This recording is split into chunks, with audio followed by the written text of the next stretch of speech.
ரிஸ்குடைய கவலையை நீங்கள் ஒருபோதும் செய்யாதீர்கள், முயற்சி மட்டும் செய்யுங்கள். ரிஸ்க் கொடுக்கிறது அல்லாஹ்வின் புறத்தில் இருக்கிறது. ஆனால் ரிஸ்க் வாங்குறதுக்காக வேண்டி நிச்சயமாக முயற்சி செய்யணும்.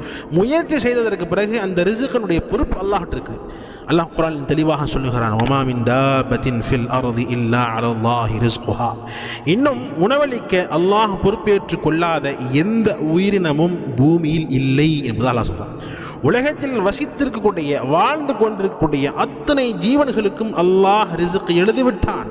ஆனால் மனிதர்களாகி நாங்கள் அதற்குண்டான முயற்சிகள் செய்துவிட்டோம் என்று சொன்னால் நிச்சயமாக நபிகள் நாயகம் ஸல்லல்லாஹு அலைஹி வஸல்லம் அவர்கள் ஹதீஸில் சொன்ன மாதிரி அர்ரிஸ்கு மக்சூம் வல் ஹரீஸு மஹ்ரூம். யாருடைய பெயரில் யாருடைய நசீபில் ரிஸ்க் எழுதிருக்கிறதோ, எவ்வளவு எழுதிருக்கிறதோ நிச்சயமாக வந்தே சேரும்.